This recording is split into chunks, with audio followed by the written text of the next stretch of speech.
Olá, galera, mais uma vez nós chegando aqui no quarto episódio e hoje a gente vamos trazer como tema a segurança pública e letalidade policial, quando as câmaras não bastam, não são suficientes. Eu quero falar para vocês, mano, que é o seguinte, esse podcast ele vem num tom bem diferenciado de todos, né? Por conta da dor dessas mães, né? São minhas amigas pessoais, pessoas que a gente se encontra durante toda a luta. Então a dor que elas sentem, para quem nunca passou, é inimaginável, certo? Eu mesmo sendo um pai também que já perdi meu filho também, não é a mesma dor, você tá ligado que essas mães sentem, né? Mesmo sendo uma dor, mas não é a mesma. Então a gente pede para que todos, né?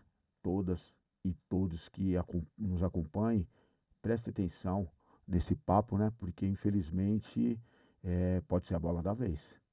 E estamos falando de segurança pública, galera. Então nesse episódio vamos dar espaço para vozes que o silêncio oficial tenta apagar. Mães que tiveram seus filhos mortos pela letalidade policial, não contam suas histórias de dor e luta. A violência que enfrentam revela não apenas uma tragédia pessoal, mas também um sistema onde o racismo, a desigualdade e a impunidade prevalecem. Ao ouvirmos essas mulheres, entendemos o luto transformado em resistência e as urgências de uma sociedade que precisa buscar essa justiça. Eu vou deixar elas mesmo se apresentarem, né, por conta de eu ficar bem emocionado aqui nessas horas aqui de estar presente elas, que eu sei que a dor é muito longa, é muito difícil, certo? Mas vou esperar que a gente consiga transmitir e trazer, né, essas informações para quem queira escutar, para quem queira entender e não ser a bola da vez ou não ver alguém que goste, você tá ligado, passar por isso, né? Porque quando a gente entende todas essas problemáticas, a gente passa a pensar na solução desses problemas, né? Que não são só delas, é nosso, né? Então eu vou dar a voz aqui para a mãe Sandra em primeiro momento. Olá, eu sou a Sandra, mãe do Luiz Fernando, vítima da letalidade policial, defensora popular dos direitos humanos, pesquisadora do Centro Social de Antropologia e Arqueologia Forense, o CAAF.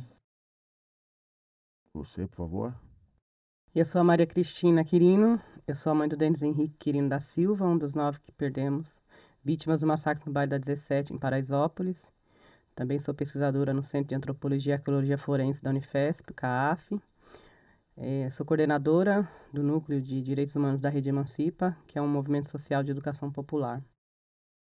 É isso, mas nós vamos quebrar esse protocolo, porque nós está parecendo aqui que nós estamos fazendo o programa do Faustão. E aqui não é, aqui é o Prisioneiro 84.901, que tem toda uma história que todo mundo conhece e que nem vem ao caso hoje, né? Mas a gente tem o apoio também do Fundo Brasil, né? O Fundo Brasil ele nos apoia para que a história de vocês venha, você tá ligado, à tona, para que a sociedade entenda. Então eu gostaria, assim, de, em primeiro momento, a gente pensar, você tá ligado, no princípio, antes, você tá ligado, de todo esse acontecimento ter, né, como que era a família de vocês, você tá ligado, como que era a vida de vocês, o que que vocês pensavam. Infelizmente, a gente sempre pensando resumidamente, porque a gente sabe que tem coisas que não dá para resumir, né? Mas para a gente fazer para aquele povo ali entender, a gente tem que compactar ela para que eles entendam, porque senão muitos se cansam e falam, ah, mas isso aí é mimimi, ah, isso não sei o quê, porque é muita coisa que a gente escuta, né, das nossas histórias pessoal que a gente passa. Então, né? Só quero que vocês saibam também que esse público que nos acompanha são pessoas também que são da luta. São pessoas, você tá ligado, que têm empatia com a nossa causa também e tentam entender porque eles também não querem se tornar vítima. Depois vocês vão ver os comentários, você tá ligado? E eu tenho o maior prazer de falar, muitos, né, do Prisioneiro 84.901, muitos do Memória Carandiru, né? Eles estão conosco. Então, eu gostaria que você, em primeiro momento, agora eu vou passar para você, Sandra. Você, que tá, parece mais nervosa até que eu. É, eu fico, Não, acho isso, que aqui dá é crise de tudo ansiedade nosso. toda vez que a gente vai fazer alguma coisa. Contar um pouco da minha história. Isso, de É vocês, da difícil, família ali. é uma parte muito difícil da minha vida. Desde que meu filho foi assassinado, é falar da minha história. Porque acho que isso também é uma contribuição do Estado para apagar a minha história, né? Quem eu era, quem eu fui, às vezes eu nem consigo me lembrar mais. Mas ainda estou fazendo esse resgate, né, dessas memórias minhas. Eu me sinto até agradecida por essa oportunidade, porque É, porque hoje eu sou outra pessoa, né? Não sou mais aquela Cristina que sou nascida, criada em São Paulo, mãe solo, criei meus 4 filhos, né? Sozinha, moradora de comunidade. Morei na primeira maior favela do estado de São Paulo durante um tempo, até os 9 anos de idade. Depois fui para a região da Brasilândia, zona norte de São Paulo. Tenho 4 filhos. Tenho um filho de 26 anos, que é o Daniel. Tenho um que vai fazer 24 anos, dia 28 próximo agora, que é o Danilo. Tenho o Denis, que faria 22 anos. E a Sabrina, que completou 13 anos essa semana. E falar sobre isso até só para contextualizar, porque é uma coisa muito difícil assim para mim até comemorar os aniversários dos meus filhos, né? Depois do acontecido, que o último bolinho de aniversário que eu fiz para minha filha, no último bolinho que eu fiz, no próximo eu tinha prometido para ela uma festa temática com um tema que ela tinha escolhido, que por incrível que pareça, a minha filha tinha o sonho de ser polícia militar. E eu tinha prometido para ela que aos 9 anos ela teria a festa, né, temática que ela queria. E isso não aconteceu e nem vai acontecer depois do que fizeram comigo. Meus filhos, meus 2 filhos mais velhos já, aliás, meus 3 filhos já trabalhavam, né? O Denis trabalhava e estudava.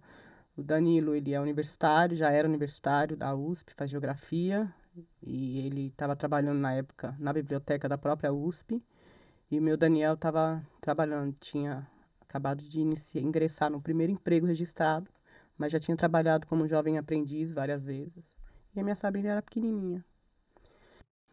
Sim,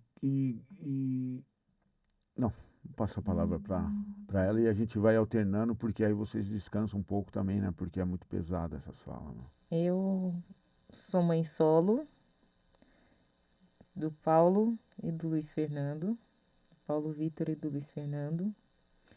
Antes de tudo isso, eu era uma pessoa feliz. Eu tinha emprego, eu tinha família, eu tinha amor.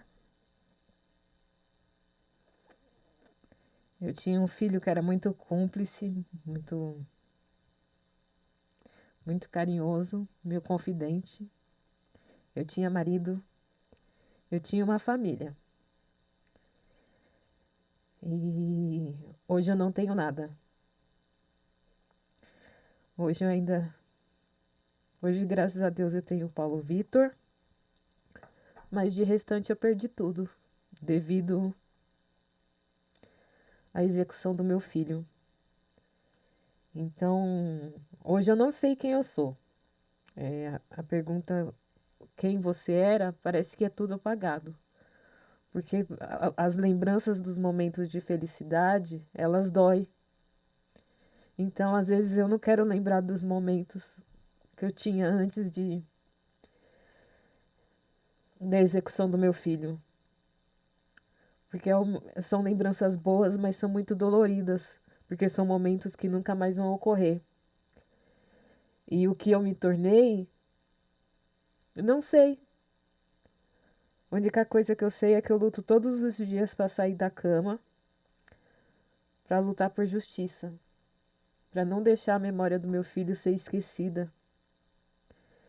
Então o Estado, ele executou meu filho e executou quem era a Sandra. Ele transformou a minha dor em luta, mas ele deixou um ponto de interrogação. O que eu sou?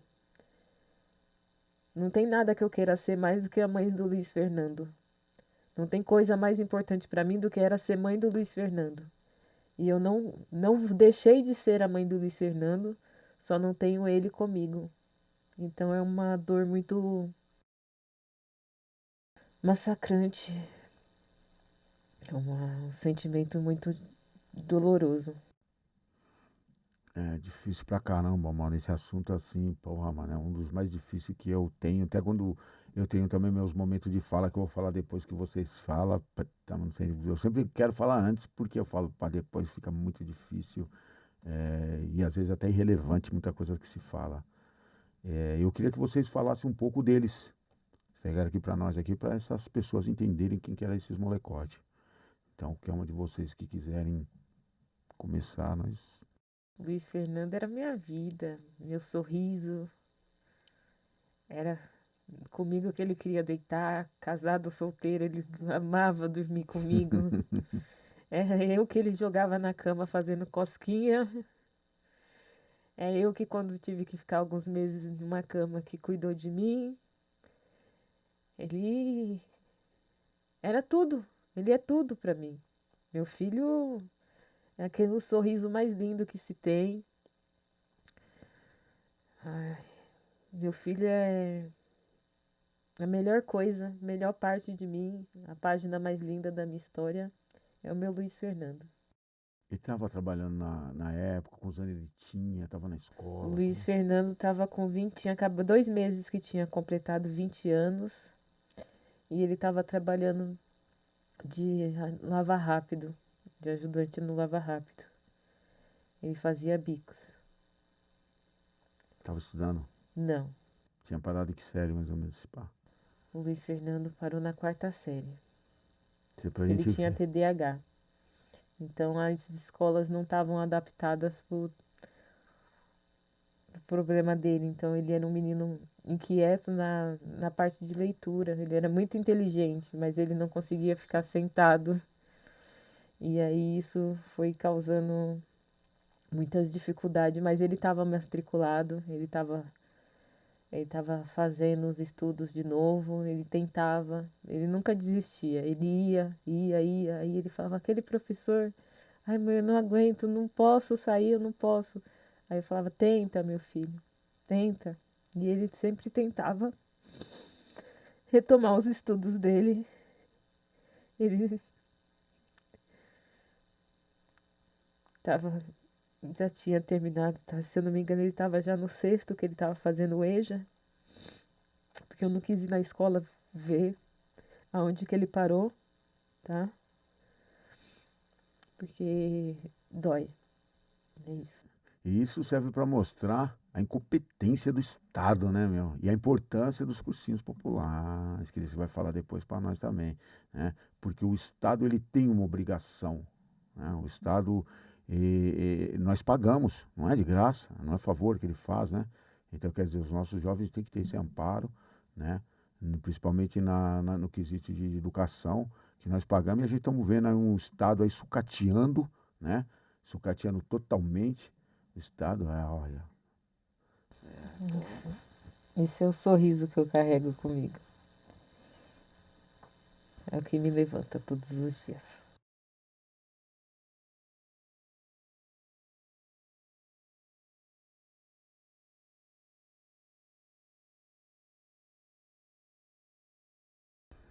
Vamos agora para você, Cris.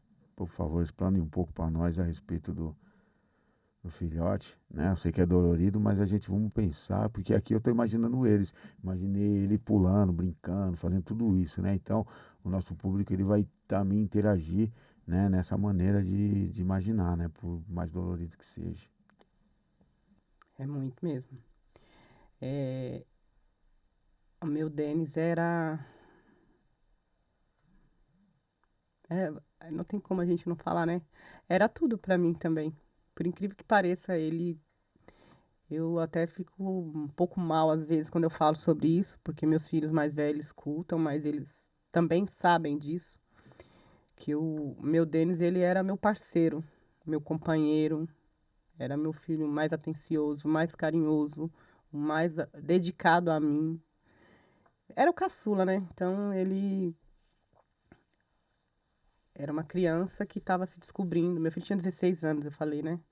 Ele estava se descobrindo como ser humano, como adulto, como homem, né? E estava sonhando, compartilhando comigo os sonhos dele, as ideologias que ele queria para a vida dele.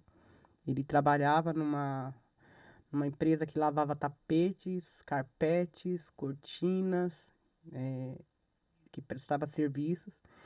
Nesse último emprego dele, ele já tinha trabalhado em outros, mas nesse último que ele estava, ele saía, né, da empresa, eles iam trabalhar nas casas das pessoas, inclusive em Morumbi, Alphaville. Eu tinha muitas imagens que patrão dele mandava para mim todos os dias do meu filho trabalhando. Sumiu todas essas imagens do meu celular. Não sei como até hoje. Tinha vídeo que ele fazia, uns videozinhos. Meu filho ficava encantado porque ele ia em umas casas grandes e meu filho era muito educado. O patrão dele falava para mim que todos os lugares que ele ia, as pessoas elogiavam muito meu filho. Casa de madames, ele falava. As madame elogiou seu filho, muito educado. E estava estudando, estava aguardando o próximo ano, que ele ia fazer 17 anos em dezembro. No mesmo mês que ele foi assassinado, ele ia fazer 17 anos e ele estava aguardando para poder estudar à noite, que ele tinha pedido para mim passar ele para a noite, porque ele trabalhava meio período por conta da escola, né? E aí ele pediu para mudar ele para a noite para poder trabalhar período integral, porque ele já estava querendo ganhar mais, né? Porque é esse, acho que é o objetivo de todo mundo quando começa a trabalhar e ganhar dinheiro. Jovem aprendiz ganha um salário baixíssimo e quando não jovem aprendiz eles trabalham meio período e ele estava contente porque ele estava me ajudando a pagar as contas já. Ele pagava, eu tinha combinado com ele, ele pagava a internet e ele pagava a conta de luz com 400 e poucos reais que ele recebia. E o restinho ele ficava para ele cortar o cabelo. Meu filho era um garoto muito alegre, extrovertido. A alegria da minha família, eu falo, foi embora junto com o Denis, porque eles. Ninguém mais sorriu na minha casa, como antes.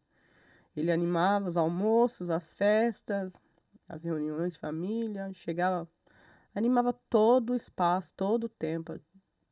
Ele era a alegria da minha família. Muito difícil pra caramba, você é louco. Eu estou aqui, eu tô encurralado, vamos falar assim, viu? Que porra. E eu já queria que você já emendasse, tá ligado? Em quais circunstâncias que aconteceram esse, esse fato, sabe? Como que foi, onde que estava, o que que aconteceu, você trouxesse essa parte, eu emendo para você, depois a gente passa para ela, para vocês ir tomando, né, intercalando esse papo entre vocês, para vocês dar uma respirada, porque, meu, você tá ligado, a gente tá sempre com vocês, eu tô ligado como que vira, né? Se a gente deixar ir falando e daqui a pouco fica muito difícil. Então, se puder falar para nós, já emendar qual foi toda essa circunstância, né, que aconteceu, a gente. No sábado, dia 30 aliás, de novembro, meu filho saiu para trabalhar de manhã e 2019. Nesse dia eu levei ele no trabalho, deixei ele lá, tomei café com ele. E quando foi à tarde, o patrão dele me ligou. Ele estava sem celular, que o celular dele estava quebrado.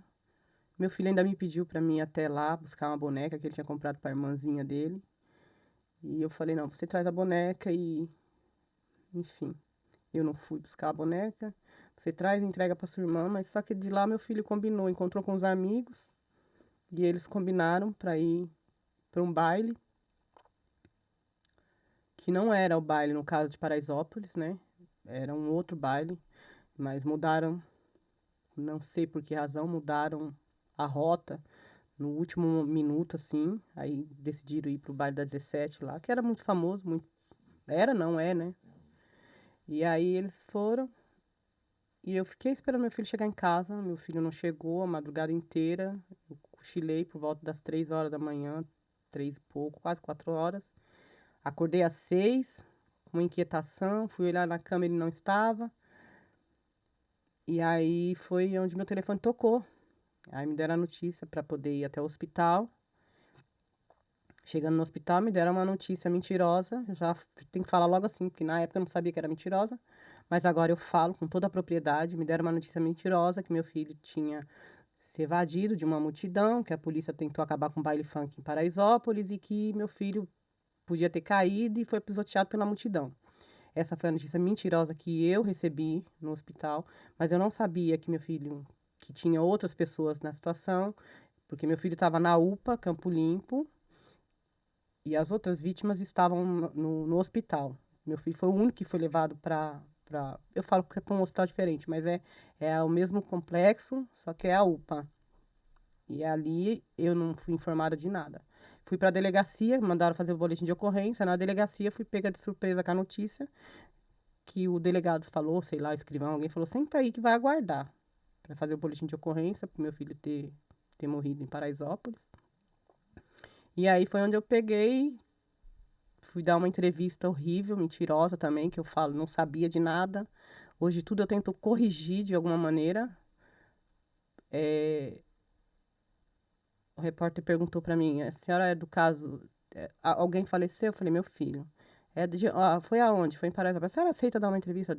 Eu dei essa entrevista, uma entrevista muito frustrante, que eu falei, eu usei uma frase muito ruim de falar, meu filho estava no lugar errado, na hora errada. Mas eu não sabia de nada do que tinha acontecido ali, nada. A notícia que eu recebi foi que meu filho tinha sido pisoteado por uma multidão. Tinha chegado no hospital e tinha entrado em óbito no hospital. E aí, meu outro filho, Danilo, chegou bem na hora que eu estava dando essa entrevista e falou: a senhora não pode falar isso, a senhora não sabe se isso é verdade. Hoje eu sei que meu filho já sabia, mas na época eu não sabia de nada, estava em estado de choque. E aí, entrei para dentro da delegacia, foi onde eu vi as imagens, começou a circular as imagens que a comunidade viralizou na internet da ação da polícia, e eu já vi a imagem do meu filho naquela televisão, na delegacia, no 89DP. E aí eu voltei e falei pro repórter que ele não podia colocar a minha fala, que eu tinha acabado de falar, que meu filho não estava no lugar errado, na hora errada, que meu filho tinha sido assassinado pela polícia. E infelizmente ele falou que eu fui ao vivo pro ar. E eu entrei em estado de choque naquele momento. E demorou alguns dias para mim cair a ficha, né, que fala, né, do que tinha de fato acontecido. Primeiro porque eu era uma mãe que estava em estado de choque, porque a profissão que eu mais admirei durante a minha vida inteira era a profissão de polícia, porque eu entendia que polícia era a proteção da minha família, que era a polícia que fazia um serviço correto, que trabalhava honestamente, enfim, eu acreditava nisso. E de repente, eles me entregam meu filho morto dentro de um saco plástico, assassinado por eles, e eu fiquei completamente em estado de choque real, real mesmo. E a mídia falando o tempo todo, foi pisoteamento, foi pisoteamento, foi pisoteamento. 9 jovens foram pisoteados, mentira. Isso foi uma tortura para mim, é uma tortura até hoje, ter que lidar com isso. Porque eu não sei se a gente chama isso de fé pública, que a palavra deles tem fé pública. Isso não é uma palavra de fé pública. Exato, porque eles se direcionaram a uma delegacia para fazer um boletim de ocorrência de acordo com o que eles queriam que fosse conduzido dali para frente. E é isso que eu venho rebatendo e falando. Não está certo, não foi certo, não foi. Eles já premeditaram a ação que matou 9 pessoas. Isso eu estou falando com toda a propriedade hoje, porque antes disso eles ameaçaram a comunidade, eles mataram pessoas antes dos 9, eles fizeram todo esse auê, ameaçaram aquelas pessoas, aquela comunidade, e no dia 1º eles foram lá e concluíram, simplesmente eles concluíram mesmo o que eles falaram que iam fazer. E quem pagou por isso foi os nossos filhos. Então a gente estamos falando de jovens, né? Na flor da idade, jovens que saíram pra passear, mano. Jovens que saíram pra passear, porra, mano, se divertir, o básico, o mínimo. O mínimo. Mesmo a gente já sabendo que, né, meu, porra, mano, aí quer dizer, quem que deveria de proteger, que tem a obrigação, porque nós paga, mano. Quer dizer, nós paga, os caras usou o nosso dinheiro, ser ligado pra vir contra nós. É difícil pra caramba até pra dimensionar, pra pensar, sabia? Porque, né, quando a gente olha a foto daqueles jovens nos atos que nós estamos, meu, é inacreditável, não, parece uma coisa surreal, não dá pra ter a dimensão, né? E isso é bom a gente sempre trazer isso porque a gente tem que mostrar para as pessoas que o que aconteceu não é que o jovem estava cometendo crime. Não é que o jovem estava fazendo. E mesmo que tivesse, a gente tem que entender que não existe pena de morte no Brasil, cara.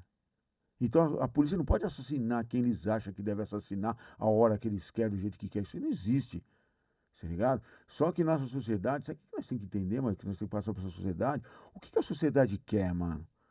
Quer vingança ou quer justiça? E justiça é na palavra rasa. Vamos pensar no raso. Se a gente pensar em justiça como filósofos ou em outros pensamentos, não existe injustiça. E nunca vai existir. Mas vamos pensar, sabe? Aquilo lá que, roubaram meu telefone. Porra, peraí, mano. O cara tem que morrer. Sabe o que eu acho gozado pra caramba? E eu trago sempre, porque a minha fala é trazer isso. O cara, ele pensa desse jeito, mas aí o cara vai, rouba o telefone dele, ele fica, o cara tem que morrer, o cara tem que ser preso. Aí o cara é morto, ele é preso, tá? Aí o cara compra o telefone e sai, ele é roubado de novo. Aí ele já, não, pô, aí, pô, o cara tem que morrer. Aí a polícia vem, mata ou prende de novo aquele de novo, ele compra o telefone, ele é roubado de novo. Então isso daí mostra o quê? Você tá da prisão e a morte não tá adiantando. Você tá, não tá nem amenizando o ódio, você tá ligado? A vingança que essa pessoa tem. Então a gente tem que parar para pensar em outros métodos de reparação, você tá ligado? Porque morte e prisão não tá adiantando. E nós estamos pagando, nós estamos gastando dinheiro com isso, mano. Você tá ligado? Então a gente paga para ter segurança. Vocês pagaram para que seus filhos tenham segurança. A gente acredita nisso, a gente quer acreditar, mas puta que pariu. A gente acreditava, né? Acreditava. Nós Acreditava. E sempre acreditamos. E aí? No caso do meu filho Luiz Fernando, ele,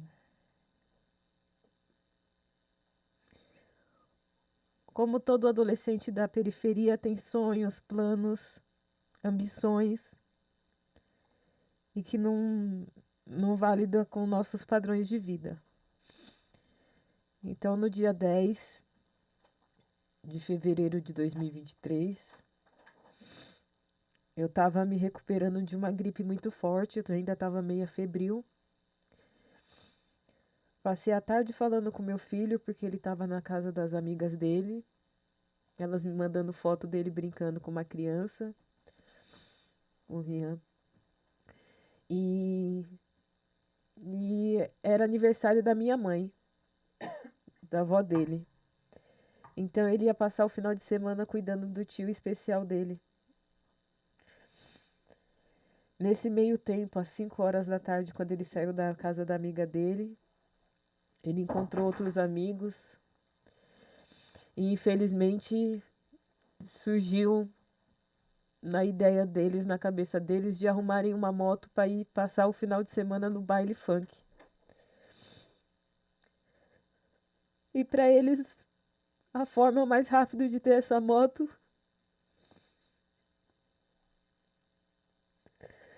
seria tirar de alguém. Então, com esse plano, meu filho entrou dentro de casa, um amigo dele chamou ele, que era um rapaz de menor. Esse rapaz pediu o Uber, porque meu filho estava sem celular, e eles foram para uma famosa avenida na zona sul de São Paulo. Quando eles abordaram um motoqueiro, nem o menino que era o piloto menor não sabia ligar a moto, e nem meu filho, porque meu filho nunca soube pilotar.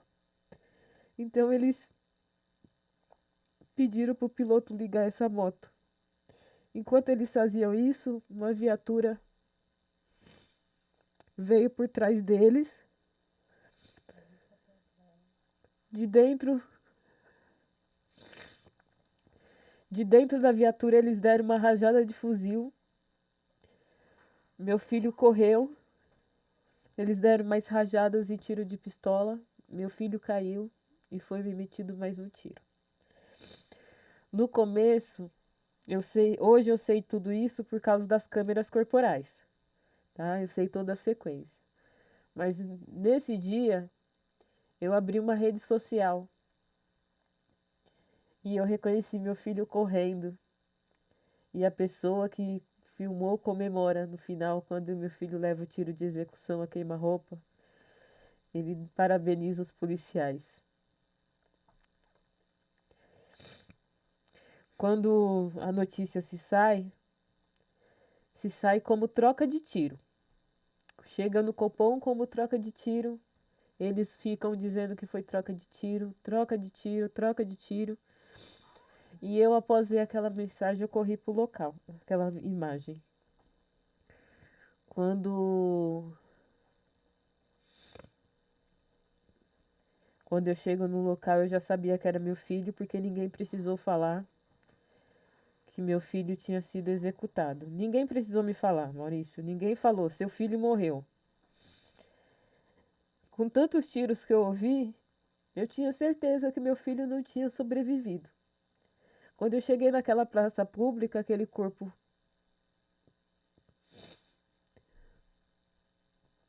coberto, eu sabia que era meu filho. O que eu não sabia eram os requintes e os detalhes de crueldade. As imagens das câmeras corporais são muito nítidas e elas deixam bem claro que meu filho foi executado. Primeiro que não teve uma ordem de parada, não teve uma anunciação, não teve um perdeu, não teve um parou, que a polícia não teve um nada, ele se identificando para que aqueles dois jovens se entregassem. Eles atiraram de dentro da viatura, como eu já falei. Segundo, meu filho correu e os tiros do meu filho foram só da cintura para cima. Então não foi tiros em intenção de parar o meu filho. Terceiro, o Luiz Fernando já estava alvejado. Ele caiu na praça e as últimas palavras do meu filho para o executor dele, tentando juntar as mãos, porque ele estava baleado aqui e na parte de baixo do abdômen. Ele sentou, ele não aguentou o peso do corpo, porque ele tomou tiro de fuzil e de ponto .40. Então ele tentou juntar as mãos. E aí, quando ele estava juntando as mãos, o policial empunhou o fuzil próximo ao abdômen dele, aqui na lateral, e deu um tiro a queima-roupa. E antes disso, meu filho falou: por favor, senhor, não, senhor.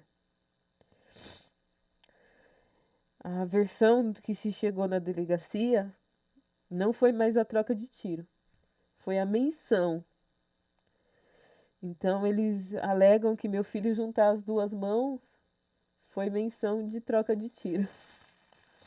Porque troca de tiro tem que ter bala para dois lados. Troca. Tem que se atirar para os dois lados. Hoje, eu sou, acho que uma das poucas mães que teve coragem de assistir as imagens de câmeras corporais. Porque as imagens é muito nítidas e elas doem muito.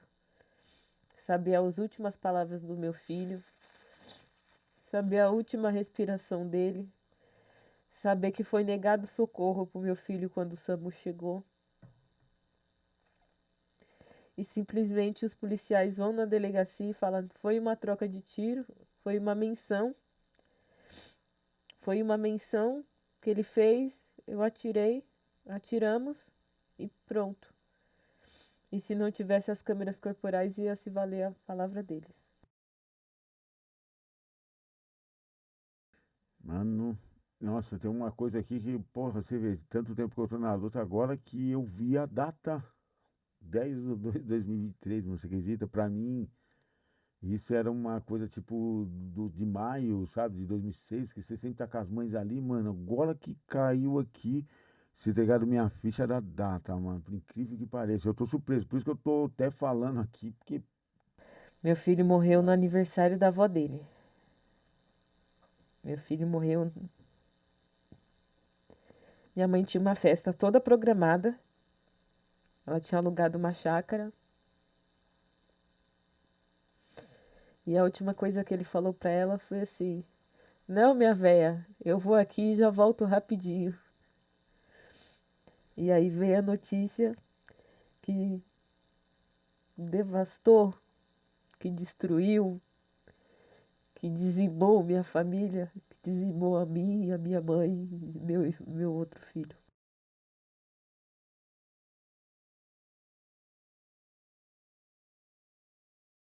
É muito difícil. E é assim, eu, né, como vai, eu tenho meu programa, e no meu programa, muitas vezes, sempre vem aqueles que contestam, sempre vem aqueles que falam, ah, mas fez, ó, mas porque não sei o quê. Mas é o que eu repito, você tá ligado? O que que a gente quer? Vingança ou a gente quer justiça? É simples. O que a gente quer, a gente vai ter em troca, porque é uma árvore e a gente vamos colher desse fruto. Eu gosto de também trazer para o nosso público o seguinte, mano. Tá ligado? Quando a gente analisa esses acontecimentos, a gente tem que parar para pensar, você tá ligado? Que é um crime. É um crime. A gente não temos pena de morte. Acabou, simples assim. Então não adianta vir com aquele papo, mas tava roubando, que mal, porque não sei o quê. Não, o barato é o seguinte, é um crime e o crime não deve acontecer. Quando nós, se tá ligado, damos aval para um crime, automaticamente nós estamos fora da lei. E se a gente estamos fora da lei, você tá ligado, então, o que que nos diferencia de quem está cometendo crime? Então, isso eu gosto sempre de trazer para o meu público e falar assim: olha, meu amigão, você tem que entender o seguinte: você está dando aval para matar alguém que você acha que tem que matar, então você também está fora da lei, certo? Então, se você está fora da lei, todo mundo que está fora da lei pode também, porque só você que não. Só você que pode, você tá ligado, apoiar um crime, você tá ligado, e outras pessoas não podem. Qual que é a diferença que tem? Você entendeu? Então é isso que as pessoas têm que entender. Então, esse foi um crime que foi cometido, tem que ser punido, tem que ser averiguado.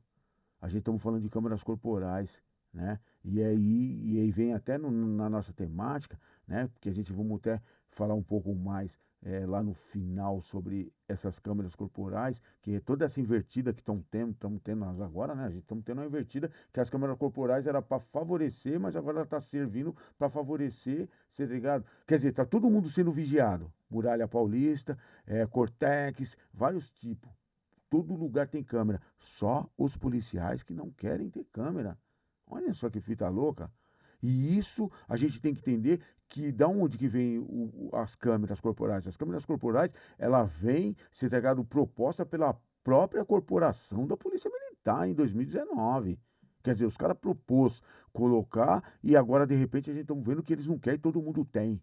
Por quê? O que que será que acontece, né? Tem uma coisa que também a gente tem que parar para pensar, né? Mas eu queria que você falasse um pouco, você tá ligado? Tá, teve, porra, mano, essas câmeras, e essas câmeras, elas serviram, você tá ligado, você tá ligado, não só porque você viu, então você viu uma realidade, você tá ligado? Mas essa realidade que nós vemos, muitas vezes, por outros, são interpretadas de outra maneira. Outros falam assim, ó, não, nós vimos mesmo, ó lá. Porra, mas pô, parece que a gente estamos tendo visões diferentes, né? Eu sempre ouvi a frase que uma imagem vale mais que 1.000 palavras. Mas não é assim com a utilização das câmeras corporais. Porque muitas das vezes a dificuldade de acesso, no caso do meu filho, eu bati o pé logo no começo, porque eu queria entender porque como era a troca de tiro, e nas redes sociais se falava de troca de tiro, e quando eu cheguei lá, quando se veio, eu vi o corpo do meu filho ali, eu reconheci meu filho ali naquela praça, eu vi a perícia ali naquela praça, e vi um policial limpando uma arma numa franela, e falava que aquela arma também estava com ele. Foi ali que eu entendi que tinha alguma coisa errada e os vídeos das redes sociais começou a viralizar muito. E aí tinha uma câmera de 360 graus lá no local e eu falava que eu queria ver aquelas imagens, porque eu queria saber o que meu filho fez tão grave para ele tá tão perfurado daquele jeito, porque eu falo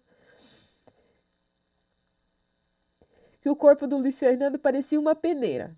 Não tem outra coisa que eu consigo comparar que tenha tantos buracos. Porque quem entende o mínimo de armamento sabe que a bala de fuzil se estilhaça por dentro. Então ela saiu em vários pontos do corpo dele, vários, e a pistola também. Então quando eu vi meu filho ali, vi aquilo, eu entendi que tinha alguma coisa errada. Então eu queria ver as imagens. Ao longo disso tudo, a gente soube que tinha as imagens das câmeras corporais. No caso do Luiz Fernando, eu acho que foi a coisa mais importante. Em todos os casos. Mas é que no caso do Luiz Fernando, as câmeras são 4K, as imagens são tão nítidas, como se eu tivesse, quem assiste se põe, tá no lugar. Dá pra parecer que tá. Você se sente ali naquele lugar. E aí elas mostram passo a passo. Então elas mostram o antes, o durante e o depois. E aí elas mostram tudo o que aconteceu, desde os policiais dentro da viatura, quando eles percebem a ação, eles atirando, eles executando meu filho, eles implantando uma arma. Ela mostrou tudo. A realidade é muito nítida. E não tem como ser contestada, porque uma imagem vale mais que 1.000 palavras. Então não é eu dizendo, não é a versão do policial, não é ninguém. São imagens.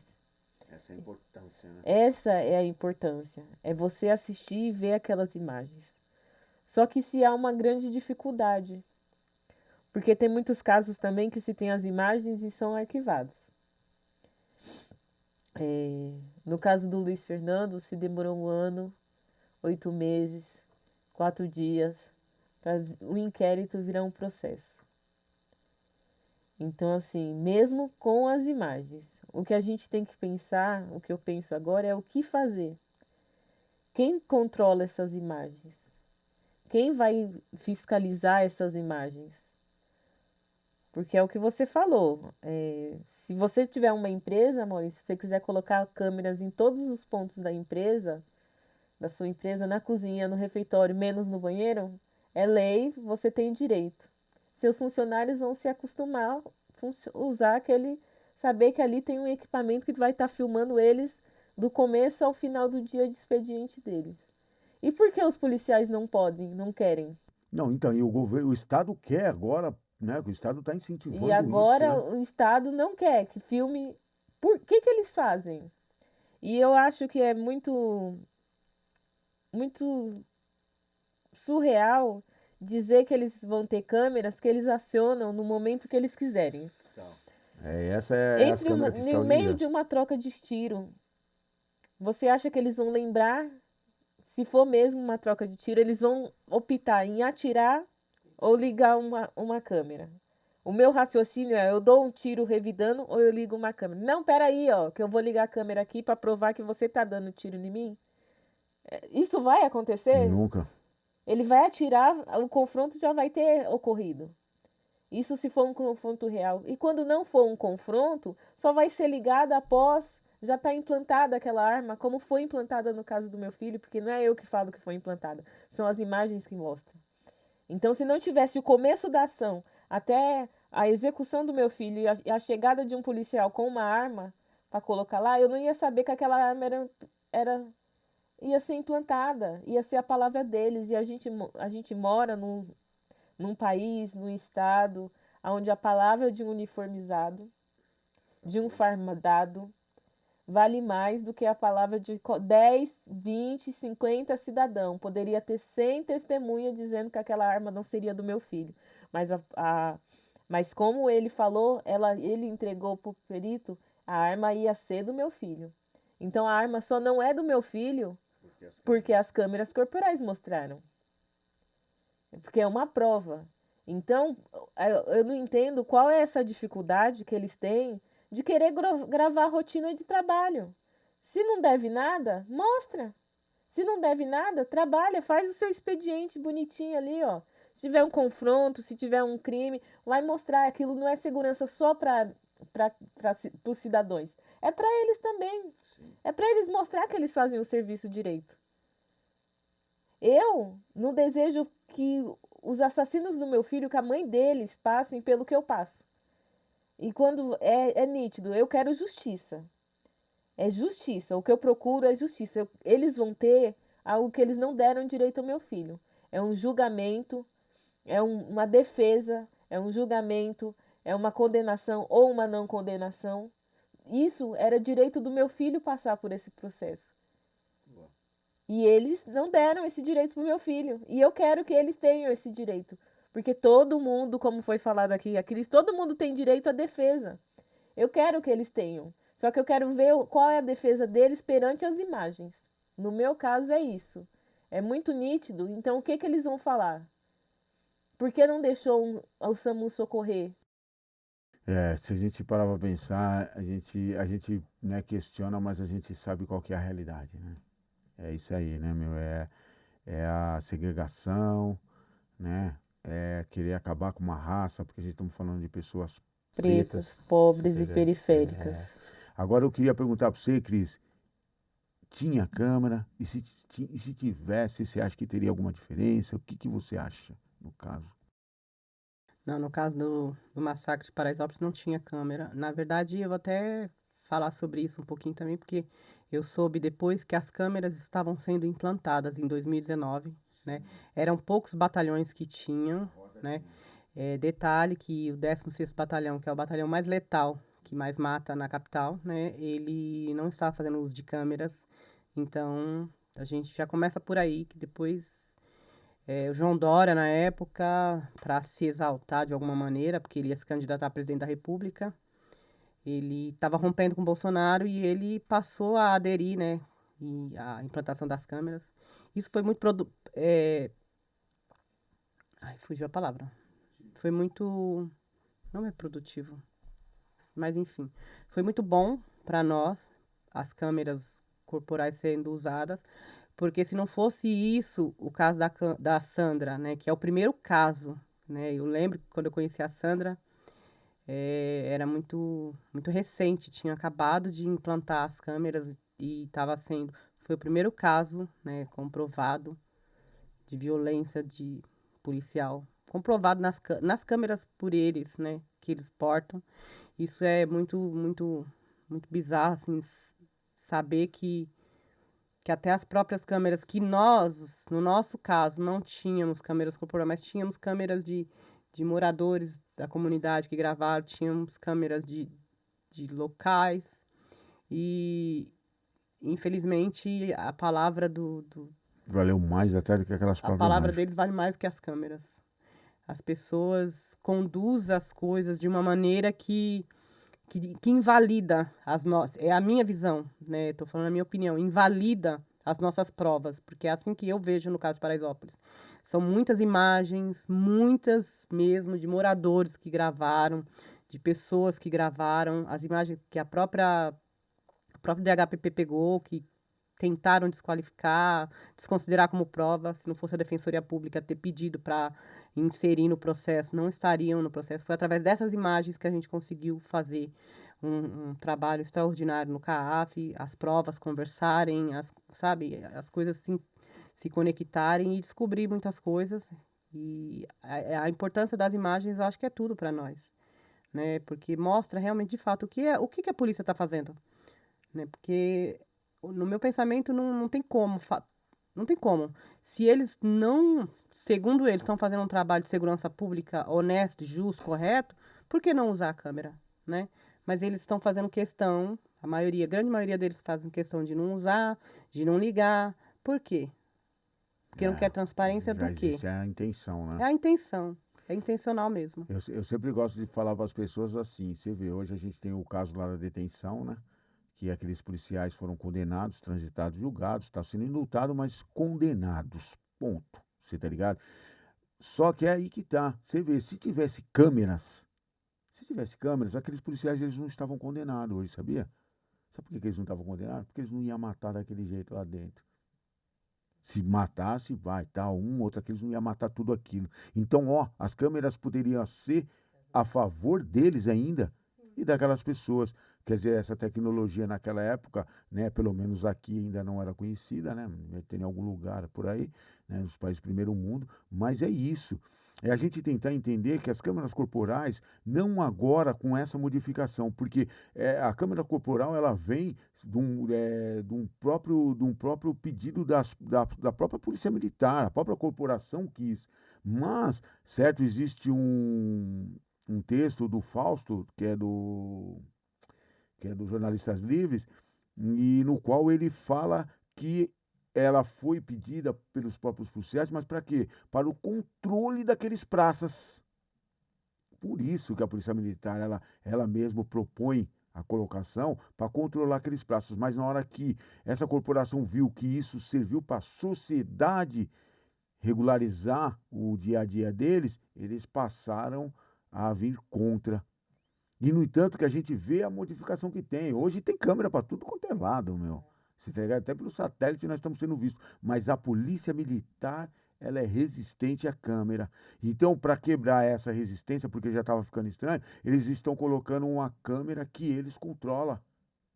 Eles controlam do jeito que eles querem, a hora que eles querem, liga, desliga. Você tá ligado? Porque a última câmera não era. Ela existia um modelo padrão que era direto, sem eles acionar, mas ela captava imagem, captava som, não com nitidez, mas dava para controlar alguma coisa. E quando eles fossem para ocorrência, eles tinham que acionar o botão e aquele botão aí seria nesse modelo que você fala, 4K, perfeita visão. Você tá ligado? Que eles tinham que acionar. Mas mesmo que eles não acionassem, você tá ligado? Automaticamente dava para entender tudo o que estava acontecendo, mesmo a visualização. Então eles modificaram, eles tiraram esse padrão que seria direto, ininterrupto, e colocaram só o liga e desliga. Essa agora aqui é liga e desliga. E um dos absurdos que eu acho que vem essas câmeras corporais é o volume. É o botão de volume. Eles abaixam os volumes. No caso do meu filho, chega um momento antes de ir para a delegacia, eles abaixam o volume, se reúnem perto do corpo do meu filho para irem para a delegacia com o mesmo depoimento. Então eles ficam lá por um bom tempo, todos eles com as câmeras com volume desligado. Então não dá para saber o que eles falaram ali naquele momento. E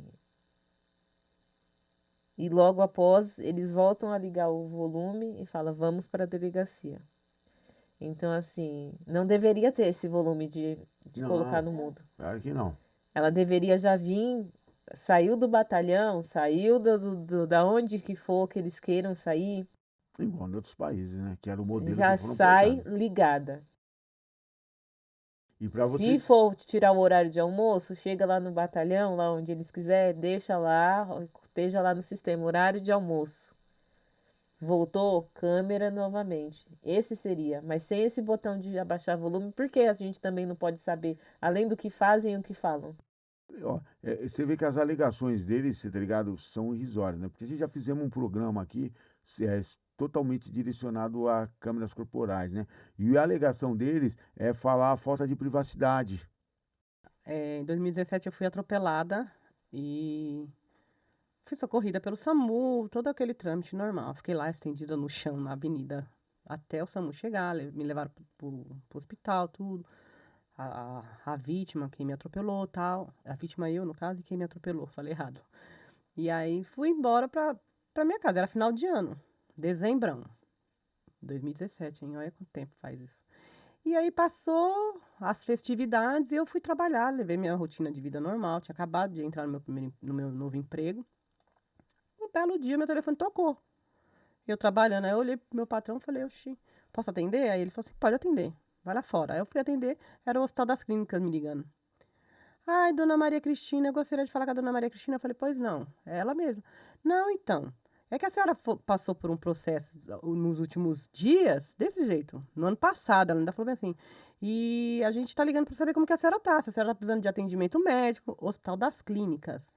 Eu falei: mas de qual procedimento que a senhora tá falando? Não, a senhora sofreu um atropelamento. Eu falei: mas quem que informou para a senhora?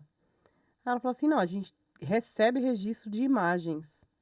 Aí eu fiquei e falei: caramba, eu Então, achei então, legal isso, da hora, sim. legal, né? Poxa. Aí eu falei pro meu patrão, aí nós fomos procurar as câmeras que tinha, porque eu fui atropelada em frente ao meu trabalho. Aí eu vi um globinho lá, falei assim: aquilo ali deve ser a câmera, porque não tinha outra. Ou seja, nós somos monitorados 24/48 da cidade de São Já há Paulo já muito tempo. para o Estado controlar a nossa vida, porque é isso. Por que que a gente também não tem que exigir, continuar exigindo câmeras corporais nos policiais? Se nós, cidadãos, somos vigiados, por que que eles não podem ser? Não é questão de vigiar, é uma questão de precaver, como você mesmo falou. É Diminuiu a transparência, letalidade né? policial, entendeu? Isso, é números. Diminuiu. E isso não é querendo vingança que a gente está falando sobre Não, isso, né? É para que a polícia seja uma polícia justa, né? E ninguém precisa de polícia que mata. Essa é não. a nossa Nós realidade. não paga para isso. Nós não Nós não pagamos para temos isso. lei para isso. Segurança pública para quem? Para É, mim não serviu. Para isso minha Para família mim não também serviu. não serviu. Então a gente para vai falar nós de também não segurança. serve, né? A segurança pública está sendo para eles, para nós não. Então, e aí a gente volta naquilo que eu tava falando. As pessoas querem o quê? Porque, pô, mano, Você tá ligado? Se o cara toda hora estão falando que está aumentando o número de criminalidade, e a gente tem uma população de 870 mil pessoas dentro dos presídios, nós temos a polícia que mais mata no mundo. Então, peraí, se não está adiantando, o que que adianta? Então tem que mudar as O que que tá, coisas. que tá precisando mudar, Isso né? mesmo, então a sociedade, eu gosto de trazer para as pessoas, principalmente para os jovens, quando eu estou fazendo a fala para eles, que é o futuro, certo? Que eles têm que entender isso. Você quer andar com seu telefone, você quer, ó, estão falando que não, mas espera aí, vamos entender por que não. Será que está acontecendo tudo esses roubos mesmo? Ou será que essa violência está sendo fomentada? Porque a gente tem que entender que quando se constrói presídio, quando se aparelha a polícia, é dinheiro que está sendo gasto. Então, quer dizer, você tá ligado? Ó, tem uma superpopulação dentro dos presídios, essa superpopulação tem que ser alimentada, tem que ser vigiada, você tá ligado? É gastos. E quem, você tá ligado, que ganha esse dinheiro e quem, você tá ligado? O dinheiro é o nosso. Isso nós já sabemos, certo? É o nosso dinheiro. Mas legal, você tá ligado? Para onde que tá indo esse dinheiro nosso? Quem que é o dono dessas empresas? Então tem pessoas que estão ganhando, movimenta a segurança pública, ela movimenta a economia e é muito dinheiro. Você tá ligado? No entanto, que você vê que todos os. É o palanque, você tá ligado? Eleitoral de todos os candidatos. Eu vou pôr mais polícia, vamos armar mais, vamos construir mais cadeia. Então esse é o palanque. Você tá ligado? Então é fomentado, você tá ligado? Para as pessoas, essa sede de vingança. Porque é vingança.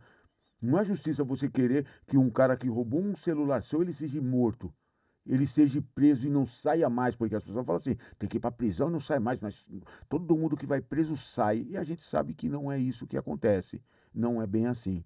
O nosso sistema de justiça ele é muito falho como o que deveria ser. Então a gente estamos pondo o valor material acima da vida.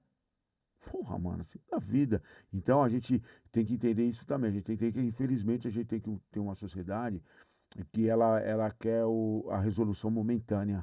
E isso as pessoas entendem, o político entende isso. E aí a gente vem com as nossas denúncias, muitas vezes elas ficam até no vazio, porque para as pessoas, você tá ligado? Não, o que aconteceu foi pouco. Na detenção, morreu pouco.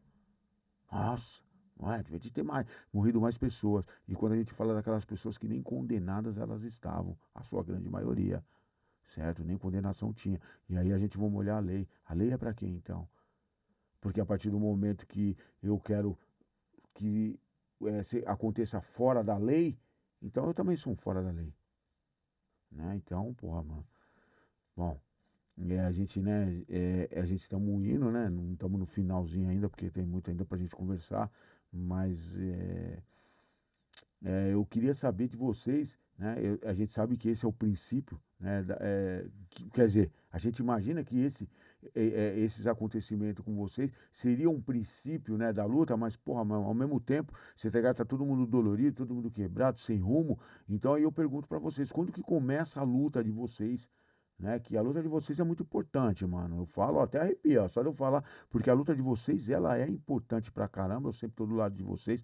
Se a gente sabe que eu fortaleço da minha maneira mesmo, o máximo possível, né? Mas quando começa, quando que vocês se vê jogada, né? Porque, porra, mano, é uma luta que vocês foram jogada, né? Falaram, ó, vocês têm que entrar e já era, porque, você tá ligado? O pessoal fala muito que nós somos guerreiras, né, Cris? E eu não gosto.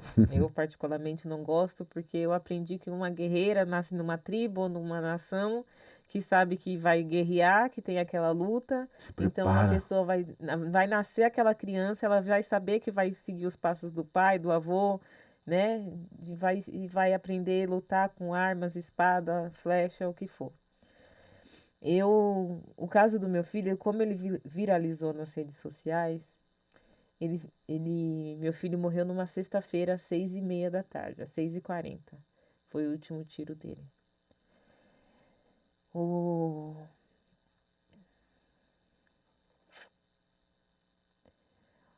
eu, e quando eu vi o policial entregar uma arma, eu falei que aquela arma não era do meu filho. Porque eu tinha informação que ele estava junto com outro rapaz com uma arma, um simulacro, né? Que é uma airsoft, Mas de brinquedo, uma pode arma de ser. brinquedo. E aí eu queria saber por quê, e eu queria entender o porquê de tanta crueldade, porque o corpo do meu filho parecia uma peneira em uma praça pública, né? E eu fiquei muito com aquela imagem do corpo do meu filho no chão, completamente perfurado em uma praça pública. E nas redes sociais começou a viralizar muitos vídeos. Muito vídeo, canais de TV passando de manhã, à tarde, à noite. E eu 3 dias sem dormir, sem conseguir comer direito, correndo para fazer um velório digno do meu filho.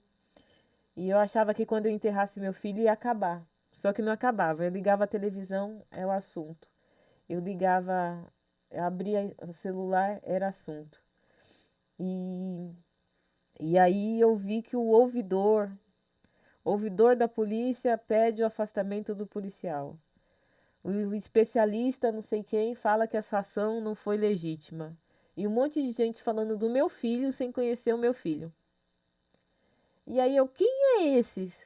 E aí eu comecei a ir atrás. Eu falei assim, não, quem é esse ouvidor que está pedindo afastamento, mas está falando o nome do Luiz Fernando sem, sem saber quem é o Luiz Fernando?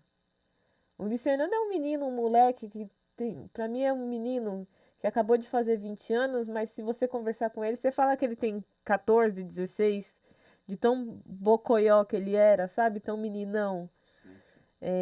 O Luiz Fernando foi 400, em torno de 400 pessoas pro enterro dele. Ele encheu o cemitério. Era um menino com um coração maravilhoso. E quem são essas pessoas que falam em nome do meu filho? Só que chegou não lembro se foi na segunda ou se foi na terça. Eu estava tão saturada que todo mundo voltou à vida normal. Todo mundo em torno meu. E eu fui tentar cometer suicídio. Subi na sacada e eu ia pular da minha casa. E aí eu recebi uma ligação da Débora das Mães de Maio. E ela gritava muito que eu não estava só e que a defensoria ia entrar em contato comigo. Só que eu não sabia o que era movimentos, nenhum movimento, porque era fora completamente da minha rotina, completamente fora do meu mundo.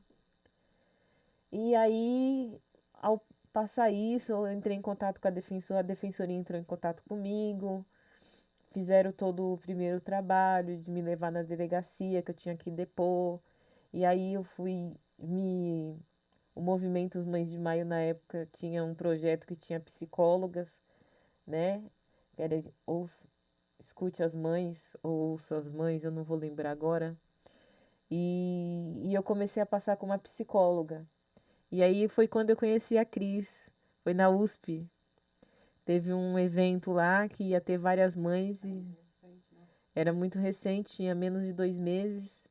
E eu tinha acabado de ver as imagens das câmeras corporais. E eu falava, não, eu vou, porque vai ser um evento com outras mães, eu quero saber se não é só comigo que mantém aquela revolta, porque eu mantinha uma revolta muito grande com tudo que eu assisti, tudo que eu tive acesso.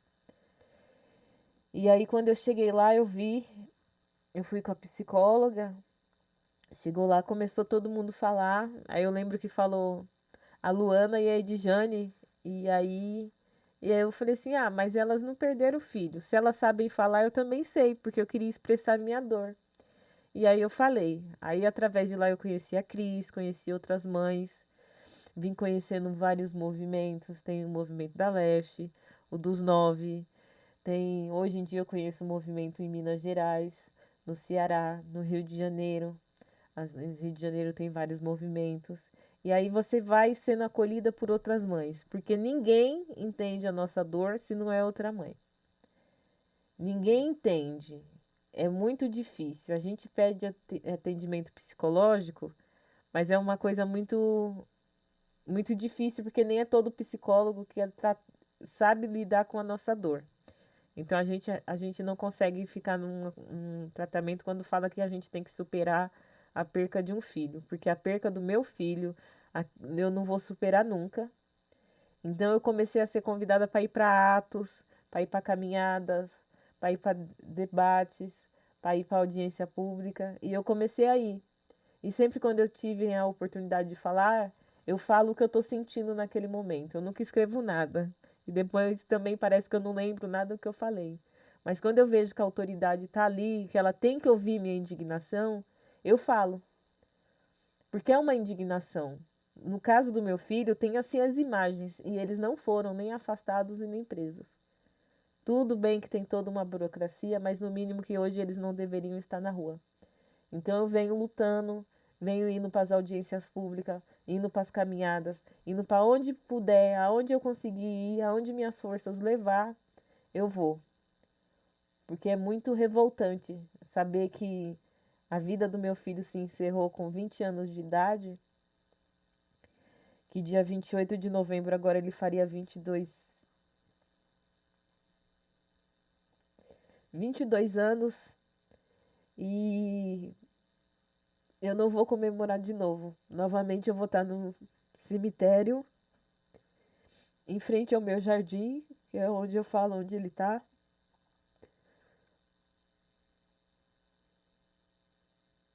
esperando que a justiça seja feita.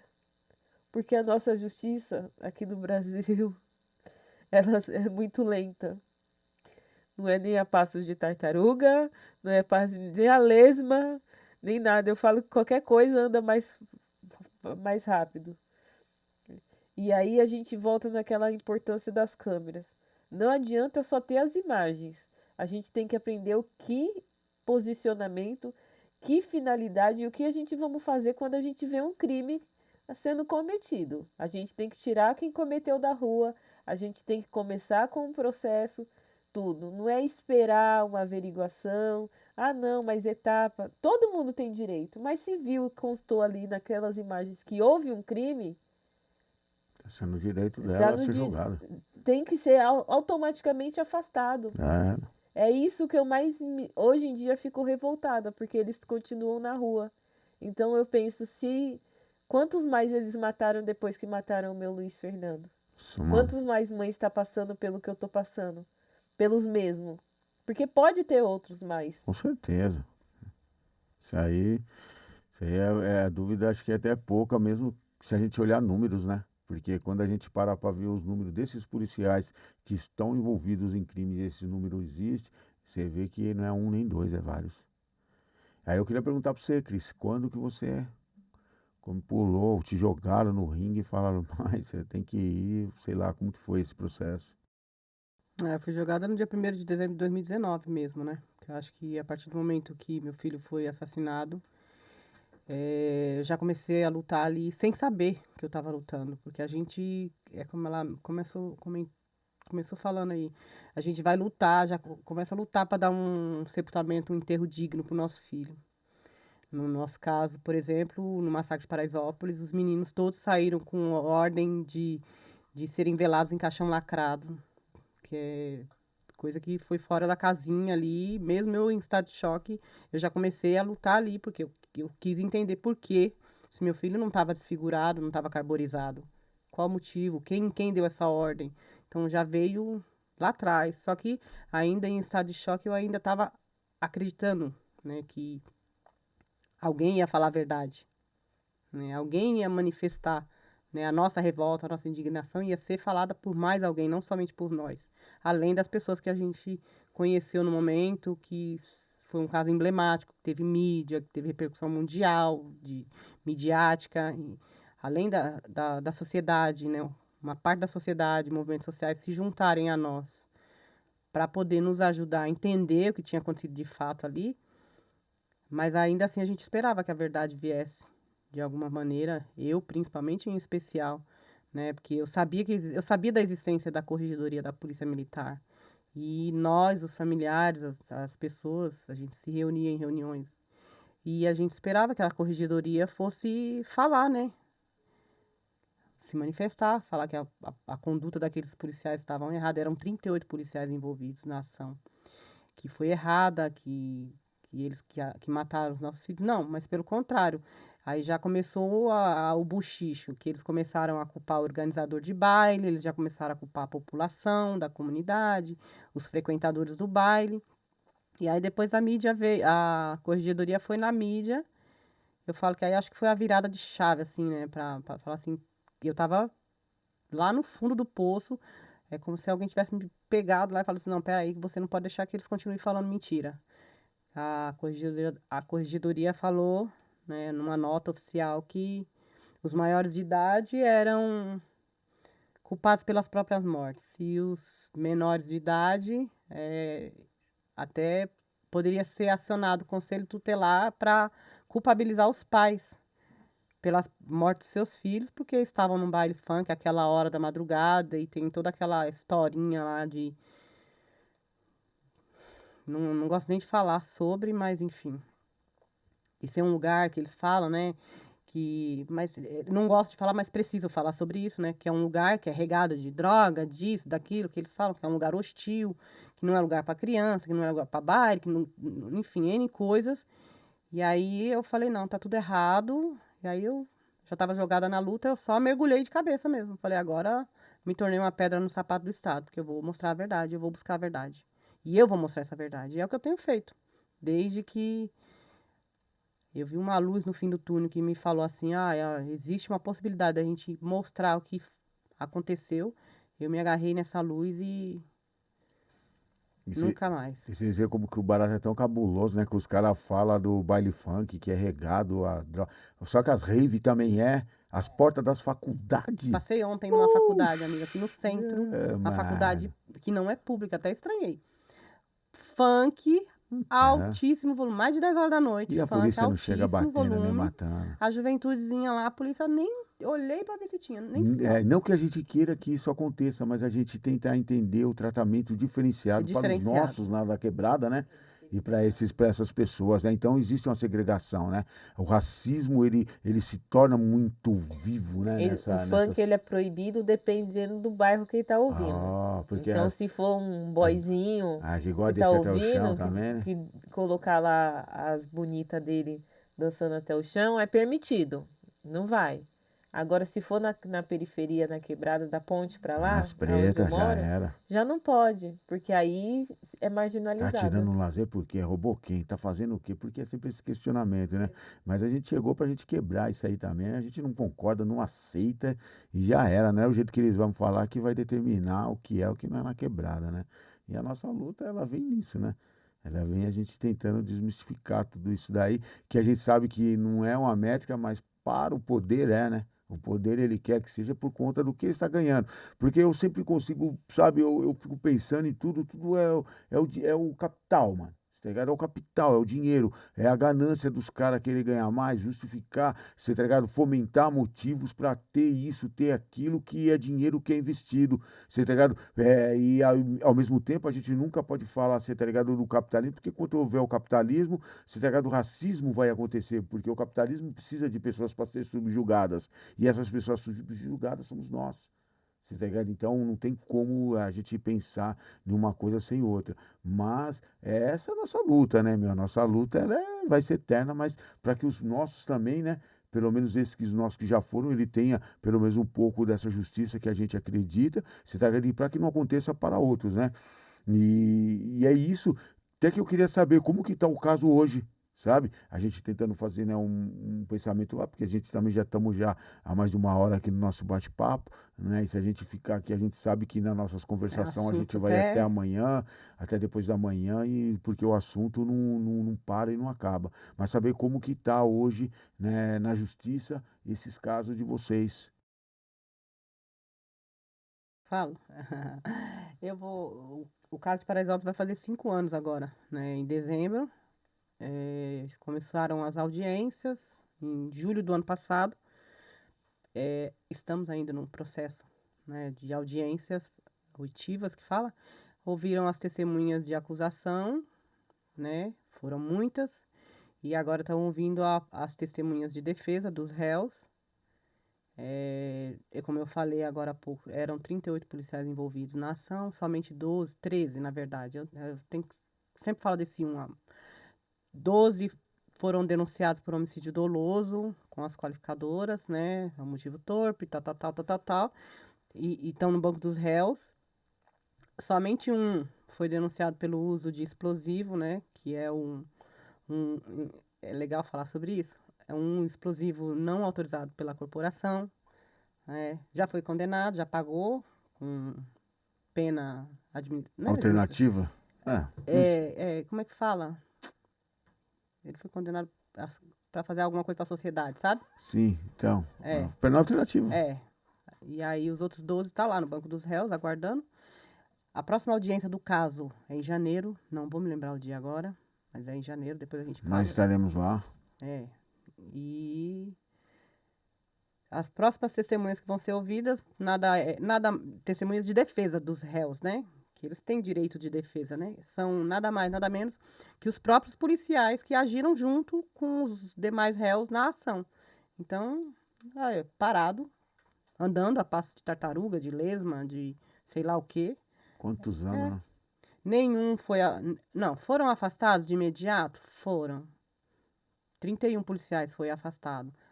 A gente acreditava, até recentemente, a última audiência, a gente acreditava que estavam todos afastados das ruas. Só que a gente foi pego de surpresa por um indivíduo, né, que gravou um vídeo com um youtuber americano, né, na Eu vi. Brasilândia, e ele fala, né, ele fala que